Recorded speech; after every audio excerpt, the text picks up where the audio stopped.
¿Qué dice Marcos? Marcos capítulo 10, versículo 45. Dice, porque el Hijo del Hombre no vino, Marcos 10, 45, porque el Hijo del Hombre no vino para ser servido, sino para servir y para dar su vida en rescate por muchos. Eso es lo que dice Marcos 10, 45. Y después de este versículo quiero que vayamos también a Lucas 19, 10. Ya, pero por favor tengan en mente lo que dice Marcos 10, 45, que el Hijo de Dios, Jesús, no vino para ser servido, sino que Él vino para servir y para dar su vida en rescate por muchos. Ahora vayamos al siguiente libro que está más adelante, ya Lucas capítulo 19, versículo 10 dice, porque el Hijo del Hombre vino a buscar y a salvar lo que se había perdido.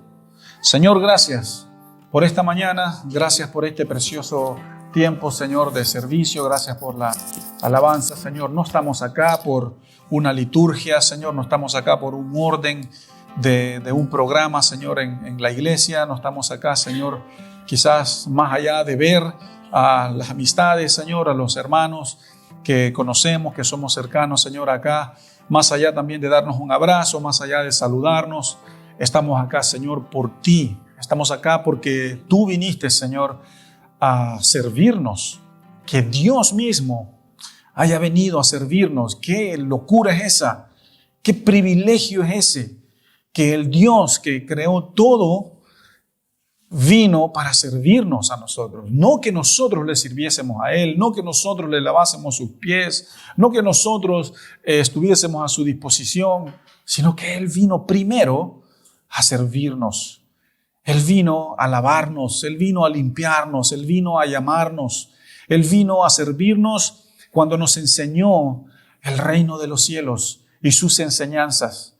Él vino a servirnos cuando fue a la cruz, Él vino a servirnos cuando murió en la cruz, Él vino a servirnos cuando resucitó de la muerte y Él vino también a servirnos cuando volvió al Padre y vino también para servirnos para que después enviase a su Espíritu a su iglesia. Gracias, Señor, por semejante acto. Gracias, Señor, por semejante acto de amor. Hoy día, Señor, no podemos hacer nada más que poner nuestros ojos en ti y agradecerte y decirte, Padre, gracias por semejante regalo de la vida eterna, por tan sublime gracia, Señor, el hecho de poder tener acceso otra vez a Dios.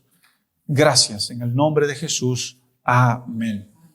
Hermanos, quiero comentarles y quiero decirles de que si usted se inscribe en un seminario bíblico, en un instituto bíblico, si usted se prepara para ser un ministro de Dios, un maestro de las Escrituras, un evangelista, un pastor o lo que se requiera en cuanto a enseñar las Escrituras, le van a enseñar este panorama bíblico. Si usted va a una universidad teológica, le van a enseñar este panorama bíblico. Si usted se inscribe a uno de los cursos bíblicos que también hay acá en Jucum, le van a enseñar este panorama bíblico. Este panorama bíblico es como la base de todo centro de estudio de la palabra.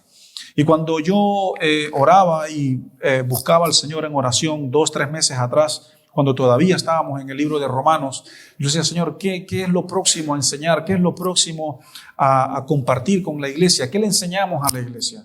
Porque somos una iglesia bíblica y no enseñamos nada más y nada menos que las Escrituras, ¿no es cierto?, en este lugar. Y el Señor ponía en mi corazón el panorama bíblico y el deseo de Dios y mío, mi esposa, el liderazgo de toda la iglesia, es que usted pueda entender, ¿no es cierto?, este plan de salvación, este panorama bíblico. Ahora, yo quiero preguntarles a ustedes, porque ya terminamos con el Antiguo Testamento. El domingo pasado el mensaje que enseñamos fue para el Día de las Madres, ¿no es cierto? Así que no usamos nuestro panorama bíblico, pero la pregunta es, ¿cuántos de ustedes lograron entender más el Antiguo Testamento con el panorama bíblico desde Génesis hasta, por lo menos, hasta Malaquías? ¿Pudieron entender la situación de Abraham, la situación de Egipto, la situación de la promesa la tierra prometida, después el tiempo de los jueces, el tiempo en el desierto, la tierra prometida, los jueces. Israel pide un rey, ¿se recuerdan de eso? Israel pidió un rey, Dios le da un rey, vinieron muchos reyes, nadie pudo gobernar al pueblo de Dios. El pueblo de Dios se corrompió, desobedeció, Dios le envió muchos profetas, Dios anunció de un tiempo de esclavitud por desobediencia, se fueron a la esclavitud, ¿no es cierto?, al tiempo de exilio. ¿Estuvieron allá cuántos años? No, 400 fue en el desierto, 70 años en Babilonia, y después vinieron otros 400 que son los 400 años de silencio, cuando no hubo profeta, no hubo palabra, nadie habló, Dios se cayó. Y allí terminamos, ¿no es cierto?, con este panorama bíblico, y ahora Dios rompe el silencio con el libro de Mateos, ¿no es cierto?, con este varón que se llama Juan el Bautista, anunciando estos versículos que acabamos de leer, la venida de Jesús. Así que usted mira ahí en el panorama,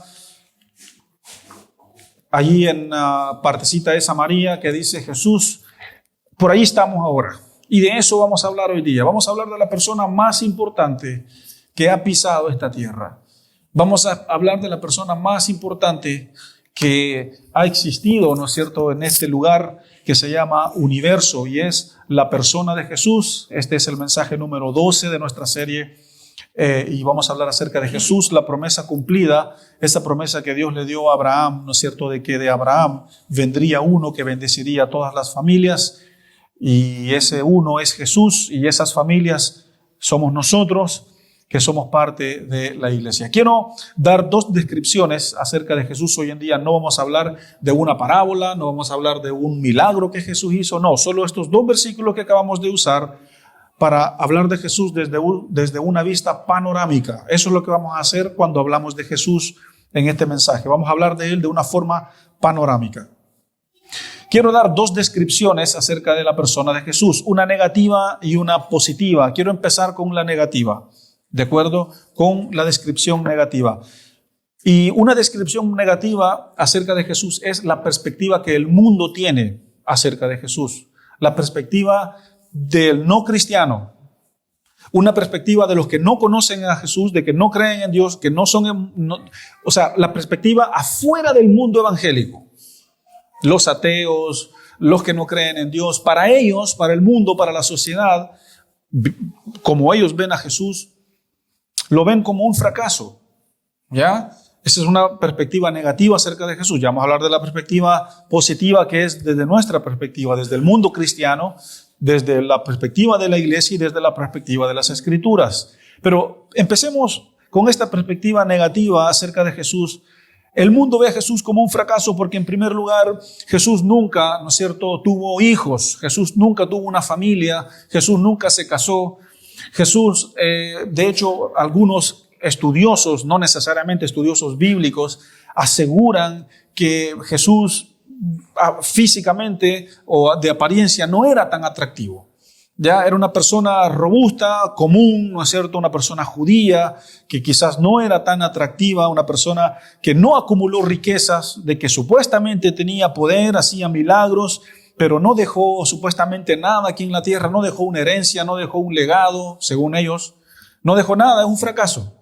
Vino, solo ejerció su ministerio por 3 años y después murió y se fue. Y qué triste que una persona muera a los 33 años o a los 35 años.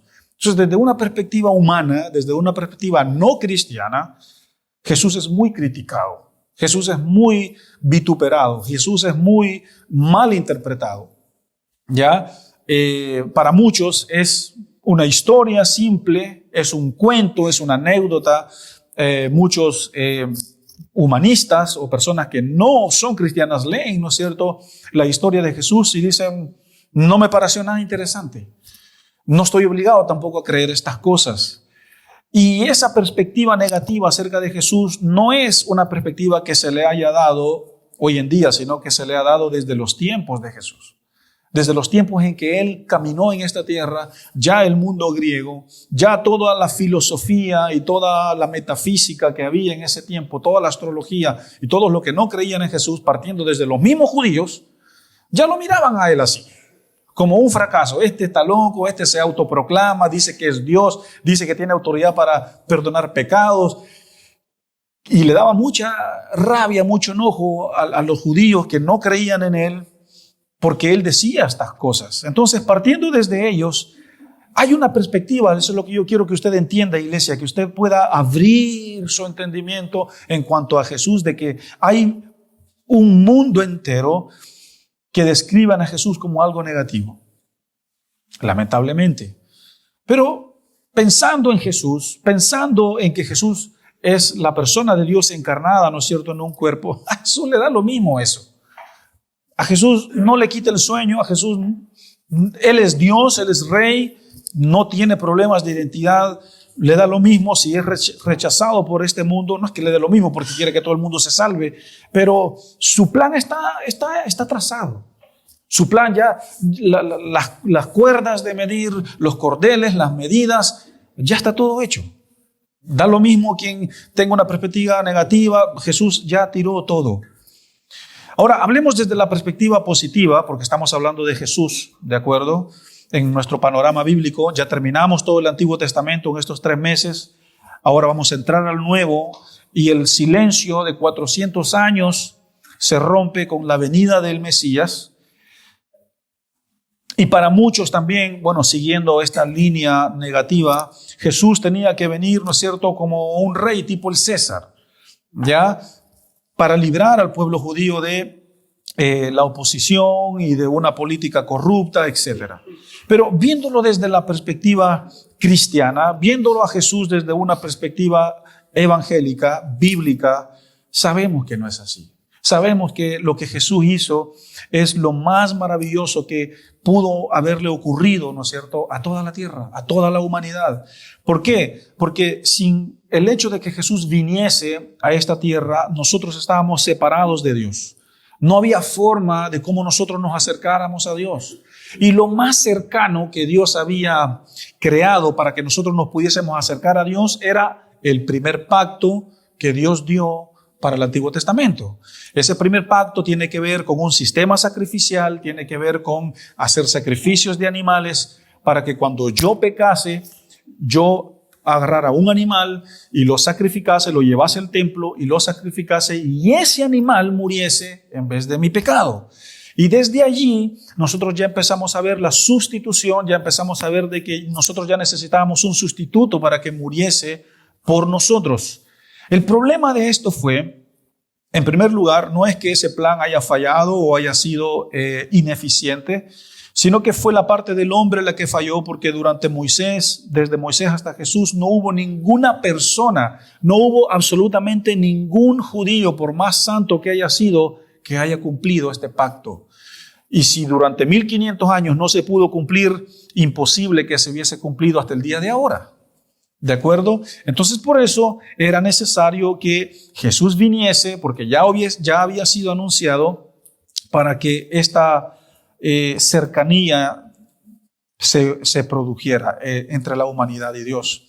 Y Jesús viene a la tierra y Él siembra o establece un nuevo pacto, ¿ya? Por eso se llama básicamente la Biblia así, Antiguo Testamento, que básicamente sería Antiguo Pacto, y por eso también está otra parte que se llama Nuevo Testamento, que básicamente significa un nuevo pacto. Entonces, si usted saca la palabra testamento de la Biblia, es Antiguo Pacto, desde el Génesis hasta Malaquías, y desde Mateo hasta Apocalipsis sería Nuevo Pacto. Así es como básicamente se llama la Biblia, Antiguo Pacto y Nuevo Pacto. Ahora, en lo que me voy a enfocar yo es en estos pactos, porque esto es lo que usted más necesita entender y comprender. El resto, usted métase con el Espíritu Santo, usted lea los evangelios, lea también las cartas de Pablo, lea también el Antiguo Testamento para que lo pueda entender más acerca del reino de Dios y acerca de Jesús y de sus enseñanzas. Pero hablemos y enfoquémonos en este pacto, en este nuevo pacto. ¿De acuerdo? Jesús, en primer lugar, Él vino, cuando Él vino a establecer un reino que no tenía nada que ver con obras, no tenía nada que ver con acciones, no tenía nada que ver con intentos humanos para agradar a Dios. el reino que Jesús vino a establecer tenía que ver directamente con el corazón, tenía que ver, era un reino completamente espiritual. Las leyes que Jesús vino a entregar y a establecer fueron leyes espirituales, no leyes físicas como hacían en ese tiempo los fariseos, de que entre más cosas físicas tú hacías, ibas a ser un mejor hijo de Dios, ibas a ser un mejor siervo de Dios, ibas a ser una mejor persona e ibas a alcanzar la autojustificación, ibas a alcanzar la autosalvación. Y ese era un error. Porque los fariseos creían que entre más cosas harían o hicieran ellos, más rápido o más fácil ellos se iban a salvar. Hablando de su vida eterna, porque ellos ya creían en la vida eterna, pero para ellos la forma de llegar al cielo era por medio de las obras, era por medio del hacer. Por eso cuando Jesús habla con el joven rico, le dijo, ¿quieres entrar al reino de los cielos? Básicamente el joven rico le dice, sí, eso está en Lucas. Y el joven rico dice, bueno, yo diezmo, yo ofrendo, yo amo al prójimo, yo soy una persona buena, una persona justa, yo cumplo la ley desde la A a la Z, no tengo ningún problema. Muy bien, le dice Jesús, entonces te falta una cosa más. ¿Qué es, Jesús? Tú eres rico, ¿cierto? Sí, soy rico, tengo muchos bienes, tengo mucho dinero. Entonces anda y entrega todo ese dinero que tienes a los pobres y después vienes. ¿Y qué hizo el rico? No puedo. Difícil. Y Jesús dice, es más difícil que un rico, ¿no es cierto?, entre al reino de los cielos. Y usted puede leer la descripción. ¿Por qué? Porque ellos estaban en el hacer. Si su enfoque del rico no hubiese estado en el hacer, él hubiese dicho, ya no importa, yo voy, lo doy, porque no importa si tengo o no tengo, me voy a salvar igual. Pero ellos no pensaban así. Y Jesús vino a cambiar esta mentalidad, a sembrar el reino de los cielos, y por eso tantas parábolas. El reino de los cielos es como esto, el reino de los cielos es como esta otra cosa, el reino de los cielos es así, tantas parábolas, tantas enseñanzas, y por eso Jesús vino a establecer una enseñanza nueva. Por eso cuando lo escuchaban decían, wow, este tiene autoridad, enseña como quien tiene autoridad, porque lo que él enseñaba era algo nuevo, era ya un pacto nuevo. Ahora, este pacto nuevo se llama el pacto de la gracia. ¿Qué significa? Déjeme explicarle, por favor, porque quiero enfocarme en esto. El antiguo pacto, que fue el primero que Dios hizo, ¿no es cierto?, con Abraham, o lo haya hecho con Moisés en el monte Sinaí cuando dio la ley, o lo hizo con el pueblo. Ese primer pacto tenía dos dinámicas, la parte que le correspondía a Dios y la parte que le correspondía ¿a quién? Al pueblo. Entonces, déjeme explicarle cómo funcionaba este pacto del Antiguo Testamento. La parte que le correspondía a Dios eran dos. Era perdonar sus pecados y bendecir a su pueblo. Esa era la parte que le correspondía a Dios. La parte que le correspondía al hombre era obedecer las leyes de Dios y ofrecer sacrificios. Por eso la obediencia, la desobediencia, por eso tanto énfasis en el Antiguo Testamento en cuanto a estas cosas. A obedecer, porque si el pueblo no obedecía, Dios no cumplía su parte, que era en el contrato, ¿no?, bendecir y perdonar. Pero lo lindo de esto es de que Dios sí lo cumplió, siempre cumplió esa parte de perdonar y bendecir, aunque ellos se apartasen. Entonces, el primer pacto se trataba de que ambos tenían que cumplir. Yo te perdono, yo te bendigo, ¿y tú qué haces en respuesta a eso? Obedeces mis leyes y ofreces sacrificios. Insisto, desde Moisés que se dio este pacto hasta Jesús no hubo nadie quien lo pudo cumplir, ningún hombre. Entonces Dios, ¿no es cierto?, da un pacto nuevo que es el pacto de la gracia, que es el pacto que tiene que ver con la cruz. Es el pacto que tiene que ver con Jesús yendo a la cruz. Este pacto se consume o se da por sentado cuando Jesús literalmente va a la cruz y cuando Él muere y cuando Él también después de eso resucita. Y el símbolo de este nuevo pacto, primeramente, es el derramamiento de la sangre de Jesús, porque sin derramamiento de sangre no hay perdón de pecados. El símbolo también de este nuevo pacto es la Santa Cena, lo que nosotros hacemos aquí en la iglesia. ¿Ya? Cuando Jesús compartió la Santa Cena con su pueblo, tomó el pan, tomó el vino, y este es ese símbolo. El vino representa la sangre y el pan representa el cuerpo de Cristo. Esa es como la simbología, ¿no es cierto? Por eso Jesús dice, háganlo todas las veces que sean necesarias. ¿El qué? ¿Hacer qué? Conmemorar la Santa Cena, porque conmemoramos ese nuevo pacto. Conmemoramos lo que Jesús ha hecho con nosotros. Ahora, déjeme explicarle cómo funciona este nuevo pacto. Yo acá me estoy saltando muchas enseñanzas, muchos elementos, pero estamos estudiando de una forma panorámica. Entonces, el nuevo pacto funciona unilateralmente. ¿Qué significa unilateralmente? Es un pacto, es un compromiso que Dios hizo con Él mismo. ¿De acuerdo? En el Antiguo Testamento, Él hizo un pacto con su pueblo. Si el pueblo cumplía, Dios cumplía, según el contrato. Pero no fue así, porque Dios siempre cumplió. Dios dijo: yo no te voy a abandonar, Israel, yo no te voy a dejar. Yo soy un Dios de palabras, soy un Dios de pactos. Y vemos que Dios cumplió su parte. Pero en el Nuevo Testamento, Dios dice: no voy a volver a hacer un pacto con ellos. ¿Por qué? Porque van a volver a fallar. Porque esa es nuestra naturaleza humana. Esa es la naturaleza de la iglesia, una naturaleza que falla.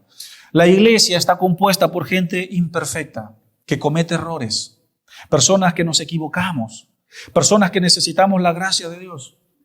Entonces Dios dice: voy a hacer un pacto, pero ahora lo voy a hacer conmigo mismo. Por eso se llama un pacto unilateral. No es un pacto con el pueblo, porque Dios dice: son seres humanos, están bajo una ley de una condición caída y tarde o temprano van a fallar. Entonces el pacto va a ser unilateral, un pacto conmigo mismo. Y por eso Él envía a su propio Hijo para ofrecerlo en sacrificio de los pecados de su pueblo. ¿De acuerdo? Entonces en este nuevo pacto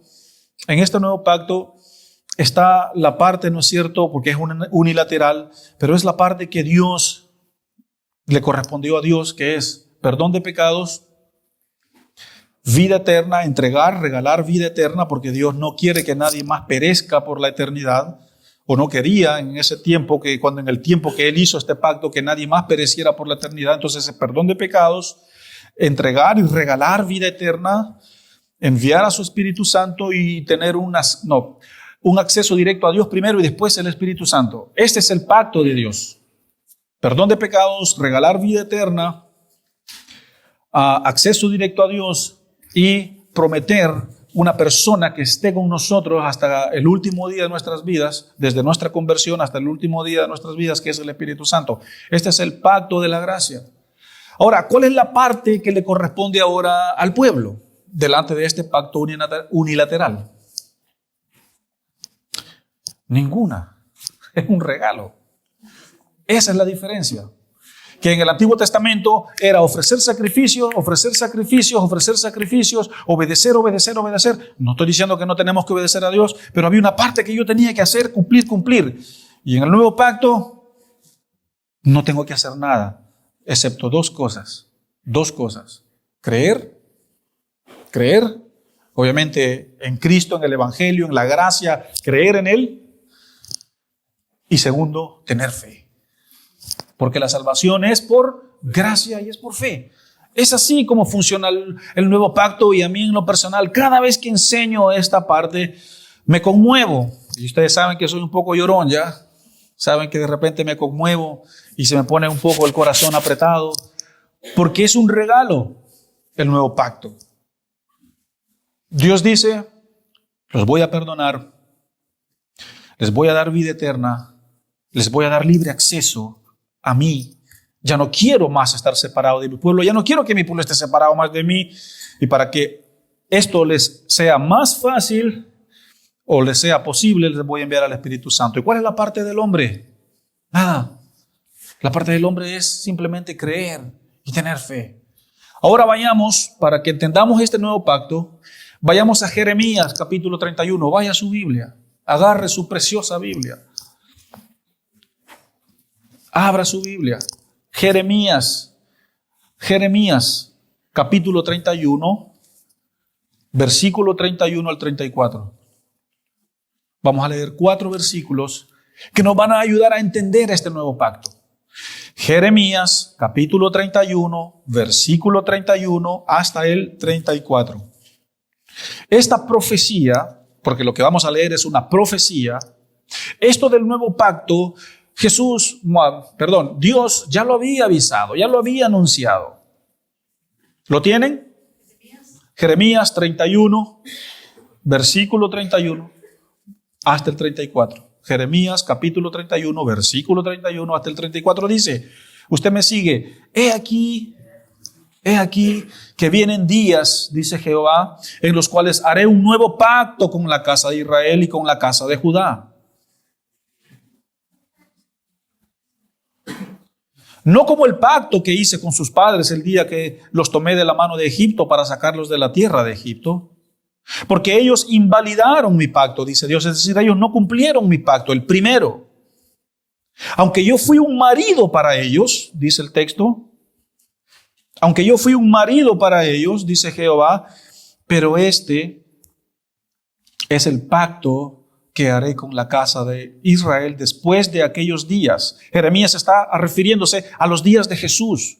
Cuando se refiere a aquellos días, se refiere a los días de Jesús, en los días que Jesús vino a la tierra, en los días que Jesús caminó en la tierra, en los días que Jesús murió en la cruz, y se refiere a los días en los cuales Jesús vivió.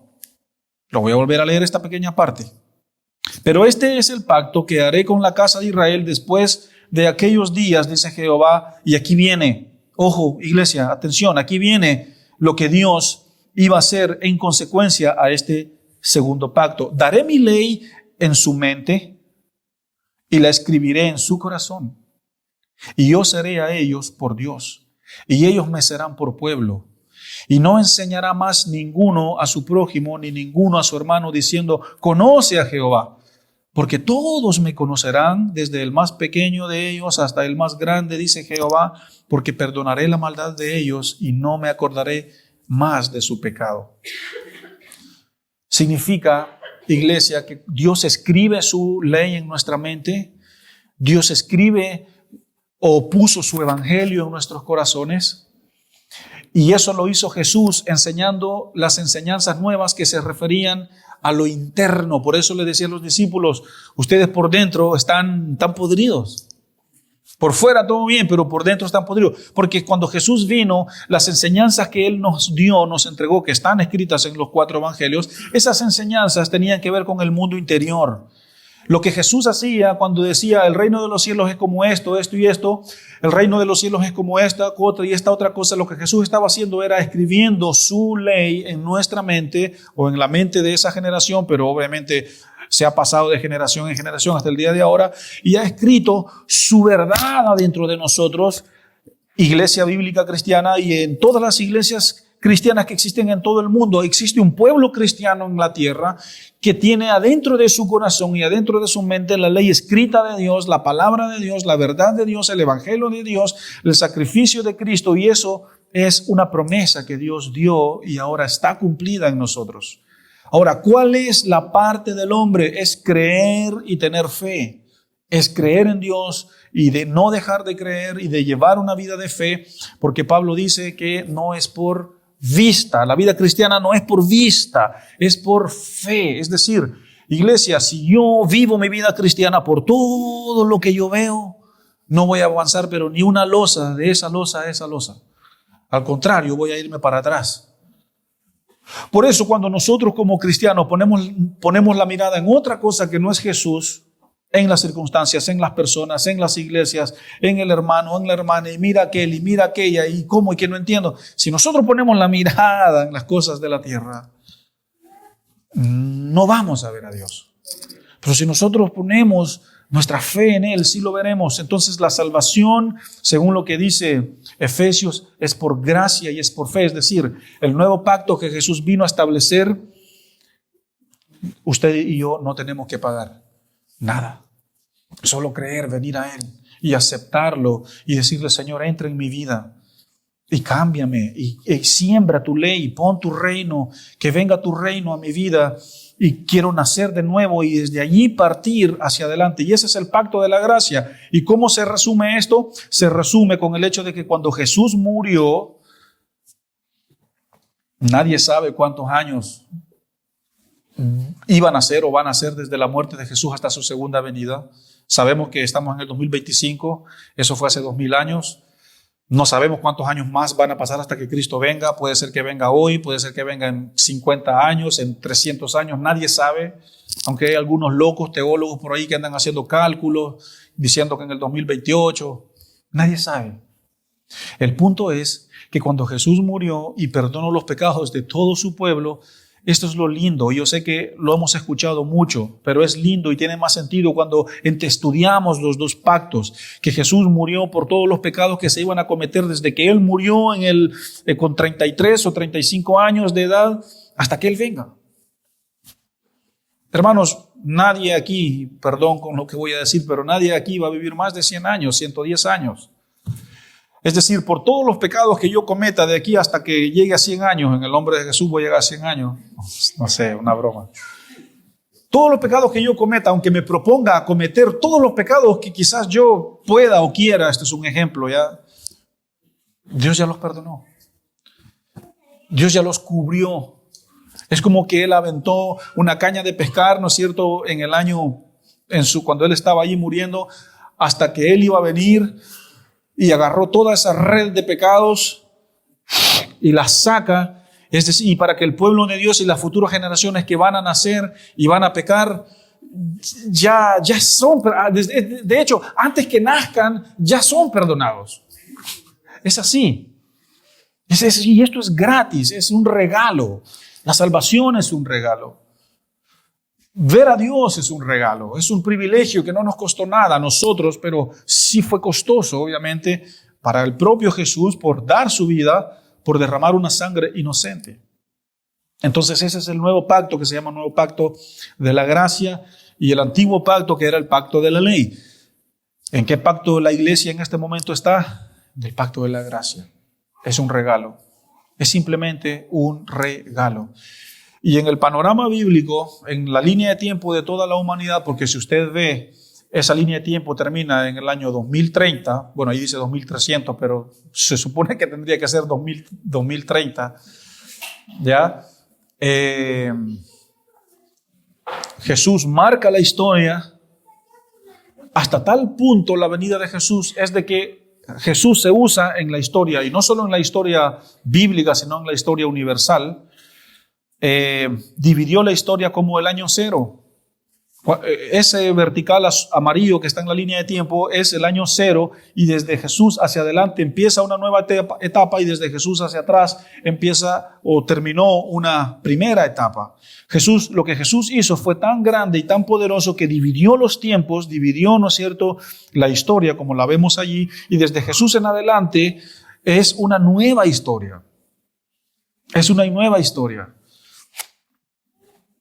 Y la persona de Jesús es la persona más grande, la persona más famosa y más impactante que ha caminado en esta tierra. El impacto de las enseñanzas de Jesús y de la venida de Jesús hace 2000 años en la tierra ha sido tan grande que ahora el pueblo cristiano en el mundo entero es muy grande y faltan aún más que conozcan a Dios. Los mejores libros se han escrito acerca de la persona de Jesús. Las referencias son acerca de Jesús. Es Jesús para atrás y de Jesús para adelante. Y ese es nuestro Dios, es un Dios grande. Jesús es una persona enorme, grande e importante para nuestras vidas, porque Él nos da, ¿no es cierto?, este nuevo pacto. Y desde allí en adelante viene el Espíritu Santo, que ese va a ser el próximo mensaje que vamos a hablar. No el próximo domingo, porque ¿qué hay el otro domingo? Se me olvidó. El aniversario. Gracias por recordarme. Se me había olvidado. Vamos a hablar acerca del Espíritu Santo en la semana subsiguiente, que va a ser un gran mensaje. Vamos a entender el rol del Espíritu Santo en nosotros. Entonces, desde allí en adelante empieza una nueva vida. Y el reino de los cielos empieza a crecer, y ha crecido hasta el día de ahora. Así que, iglesia, es tan sencillo como esto el mensaje de hoy. Es tan sencillo, entienda los dos pactos. Entienda bajo qué pacto y bajo qué contrato usted está. Es un contrato gratis. Es un contrato que lo único que usted tiene que hacer es tener fe y creer en Jesús. y seguir sus enseñanzas, vivir una vida de santificación. Bueno, hay muchas cosas, ¿no? Pero lo primero es creer y tener fe. De ahí para atrás hay muchas cosas. Llevar una vida de negación. Pero este nuevo pacto es un regalo que se nos ha dado y es el regalo que el que no está en Cristo necesita recibir. Así que vamos a orar para terminar y vamos a continuar, ¿no es cierto?, más adelante con nuestro panorama bíblico. Pero ponga su mirada en Jesús. Venga Jesús y sálvese, iglesia. Probablemente voy a sonar como un predicador y un pastor robusto, rústico, tradicional. Me da lo mismo, pero ese es el mensaje. ¿Ya? Venga a Jesús y sálvese. Venga a Jesús y Él te va a sanar. No te estoy diciendo que vengas a Jesús y que seas feliz. No te estoy diciendo que vengas a Jesús y que tengas mucha plata, ¿de acuerdo? No estoy diciendo eso. Estoy diciendo que vengas a Jesús y que te salves. ¿De qué? De 3 cosas. El pecado. Jesús nos salva y nos libra del pecado. Jesús nos salva y nos libra de una muerte eterna. Y Jesús nos salva y nos libra de algo que se llama infierno. Porque yo sé que hoy en día casi nadie predica acerca del infierno. Pero este es el mensaje de estos 3 elementos es de los cuales Jesús nos salva. Por eso cuando decimos que Jesús nos salvó, muchos no entienden de qué nos salvó. Nos salvó de estas cosas, de estas 3 cosas, pecado, muerte eterna e infierno. Así que iglesia, venga Jesús y sálvese. Venga Jesús y restáurese. Ven a Jesús y Jesús te va a restaurar. Ven a Jesús y Jesús te va a sanar. Ven a Jesús y Jesús te va a salvar. Ven a Él y Él te va a liberar. Él va a romper tus cadenas. Él va a romper tus adicciones. Él va a romper tu dolor. Él va a sanar las heridas de tu corazón porque eso es lo que Él hace. Ese es el poder de su gracia. Ese es el poder de su evangelio. Él sana, salva primeramente. Salva, libera, restaura, sana. Entonces, iglesia, ven a Jesús y nace de nuevo. Nace de nuevo, ven a Jesús y Él te va a santificar. Ven a Jesús, deja de poner la mirada en otras cosas, en otros elementos, en otros recursos, en otras formas de ayuda, en otras formas de apoyo. No, ven a Jesús, ven a sus pies. Recibe este nuevo pacto, que es un regalo, recibe este regalo de la gracia, el regalo de la fe. Y por eso Jesús dice que si 70 veces cae el justo, 70 veces Dios lo levantará. Y eso significa que así es el mecanismo de la gracia. Si caemos y nos caemos del caballo, la gracia de Jesús nos recoge y nos vuelve a subir a ese caballo que es la vida cristiana. Padre, yo oro para que tu iglesia se salve, para que tu iglesia se sane. No se sanen ellos mismos, sino con venir a ti, Señor. Porque eso es lo que tú haces, Jesús. Tú salvas, sanas, restauras. Tú vuelves el orden a lo que está en caos. Tú nos sacas de la miseria. Tú nos sacas de la esclavitud del pecado, de la esclavitud de la depresión, de la esclavitud del dolor, de la esclavitud de los temores, de la esclavitud de nuestras crisis. Tú nos liberas de esas cosas. Y por eso, Señor, las enseñanzas de Jesús, los milagros de Jesús escritos en el Nuevo Testamento están allí para que nosotros creamos, están allí como evidencia de que tú haces estas cosas, de que tú puedes hacer estas cosas, que tú literalmente, Señor, nos has dado una vista nueva. Porque esa vista, si bien fue a un ciego físicamente, pero fue una nueva vista espiritual también. Y todos antes de venir a ti estábamos ciegos, claro, mirábamos, teníamos visión, mirábamos la luz del día, Señor, pero no mirábamos la verdad. Y tú nos has permitido ver la verdad. Señor, yo quiero orar por tu iglesia. Porque no es mi iglesia, como dicen a la iglesia El Salva. Qué locura, qué tontería. Es tu iglesia, Señor. Y oro para que todo aquel que hoy día, Señor, esté desesperanzado, el que hoy en día, Señor, está atribulado, el que hoy en día, Señor, quizás vino acá diciendo, yo no puedo seguir más. Señor, Entra a su casa con autoridad y sálvalo y sánalo, Señor. Restáuralo, que vuelva a creer, Señor, que vuelva a nacer. Señor, yo quiero orar por los que están con depresión en la iglesia. Oro, Señor, por los que están con depresión, por los que no se pudieron levantar de la cama hoy día. Oro, Señor, por aquellos que tienen crisis de ansiedades y crisis de pánicos, aquellos, Señor, que sienten que se ahogan. Yo quiero orar por ellos, que reciban la esperanza de Dios, que reciban la esperanza del Espíritu Santo, la esperanza de tu gracia, Señor. Oro, Señor, por aquellos que hay dolor por cosas del pasado. Quiero orar por aquellos, Señor, que están adoloridos en el alma, que están adoloridos en la identidad. Oro por aquellos, Señor, que a través de las experiencias y los traumas y todo lo que vivieron anteriormente no pueden avanzar hoy día. Sienten que a lo mejor son como cadenas que los agarran, como anclas que les impiden avanzar. Se rompen en el nombre de Jesús, porque tu poder, Señor, es grande. Oro, Señor, por tu iglesia. Oro por aquellos matrimonios que a lo mejor no se pueden afirmar, que no se pueden establecer, que sienten que a lo mejor no se puede. Pues sí se puede, porque Dios es grande. Oro por aquellos hijos, Señor, aquellos hijos que a lo mejor sienten desesperanza en un hogar, que sienten a lo mejor falta de paternidad en un hogar. Oro para que tu reino llegue, Señor, a esos hogares.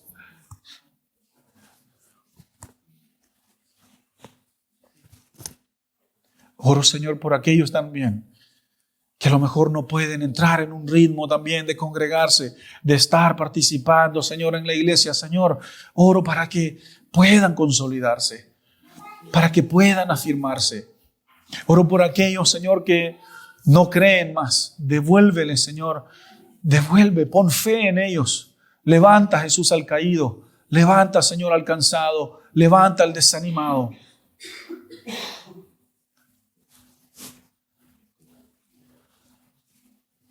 Háblanos en el silencio. Háblanos, Señor, en el silencio.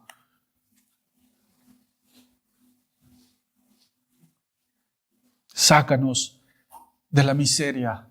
Queremos salir de la miseria. Y no hablo de miseria de dinero. Hablo de miserias del alma, del corazón. Señor, las esclavitudes, Señor, que tienen atrapada la mente, los pensamientos. Señor, yo quiero orar por todo aquel y toda aquella, Señor, que está luchando con inmoralidades sexuales. Oro, Señor, por aquellos que están luchando con pornografías. Todos aquellos que están luchando, Señor, con inmoralidades caídas. Lleva santidad, Señor, a esos corazones. Pon santidad, pon temor de Dios, pon temblor de Dios en ellos. Oro, Señor, por aquellos corazones que a lo mejor están duros. Aquellos corazones que no quieren, Señor, a lo mejor dar los pasos de fe. Cambia el corazón de piedra y pon un corazón de carne. Yo sé que hay más. Yo sé que hay más necesidades en tu pueblo. Pero oro, Señor, para que tu pueblo venga a Jesús y se salve, y se sane, y se restaure. Oramos por la cruz en nuestras vidas. Queremos el mecanismo de la cruz, una vida de negación, negarnos a nosotros mismos, Señor, para seguirte a ti. El que quiera vivir, dice Jesús, tiene que perder su vida, tiene que morir él mismo, como la semilla, para poder dar fruto en mí. Señor, oro por aquellos que les están saliendo ramas, que no están dando fruto. Señor, poda esas ramas, para que vengan nuevos frutos. Para que vengan, Señor, nuevos frutos, frutos en la vida diaria, Señor. Transforma el carácter, el temperamento de muchos que a lo mejor son dominados y gobernados por un carácter más fuerte que ellos. Oro por el carácter de Cristo en ellos. Oro por la mente de Cristo en la iglesia. Señor, tu pueblo te necesita. Tu pueblo te necesita. Haz y continúa haciendo una obra en ellos. Gracias, Jesús, por este nuevo pacto. Gracias por perdonar nuestras rebeliones. Y como último punto, Señor, quiero orar para que se pudran los yugos sobre los corazones, Pudre los yugos, Señor, de la esclavitud. Pudre los yugos, Señor, del pecado. Pudre los yugos. Rompe, Señor, los yugos que amarran, que impiden a tu iglesia, Señor, avanzar en la fe. En el nombre de Jesús, rompe los yugos como la promesa de Jeremías. Tú lo dijiste a Jeremías, anda y esconde un cinto atrás de esta piedra. Jeremías volvió a ir unos días después. Y cuando sacó ese cinto y lo desenterró, estaba podrido. Y Dios tiró una profecía y dice, así podriré la rebelión y el pecado de mi pueblo, porque no hay nada que yo no pueda hacer. Señor, rompe los yugos. Rompe los yugos del miedo. Rompe los yugos, Señor, del pecado. Rompe los yugos, Señor, de la miseria, Señor, en la iglesia. Aquellos que a lo mejor desean dar, desean ofrendar, desean diezmar, pero no pueden porque hay necesidades. Señor, oro por bendición sobre esas familias. Bendice a tu iglesia, Señor, nutre a tu iglesia. Rompiendo los yugos, liberando, Señor, las almas, libera, Señor, las identidades, libera, Señor, las mentes, libera, Señor, los corazones, libera, Señor, libera a los cautivos. Libera, Señor, a los cautivos.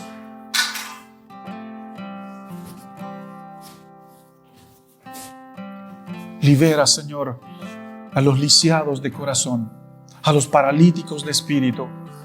Libera, Señor, a los ciegos en el espíritu, los ciegos en el alma. Libera y sana, Señor, a los leprosos del corazón, a los leprosos, Señor, del espíritu, a los leprosos, Señor, en el mundo interior. Oro, Señor, para que se vaya esa lepra. Esa lepra se va en el nombre de Jesús. Sana, Señor, a tu iglesia. Hoy día, iglesia, Dios te invita a que pongas su mirada en Jesús. Pon tu mirada en Jesús, pon tu mirada en Él. Solo Él puede, solo Él es capaz de hacer. Solo Él es capaz de obrar en tu vida. Gracias, Señor. Yo confío y descanso, Señor, en tu mover. Confío y descanso, Señor, en tu obrar. En el nombre de Jesús. Gracias por este regalo. Gracias por este regalo, Señor. Amén y amén. Recuerda suscribirte a nuestro canal y activa las notificaciones para que no te pierdas ninguno de nuestros sermones.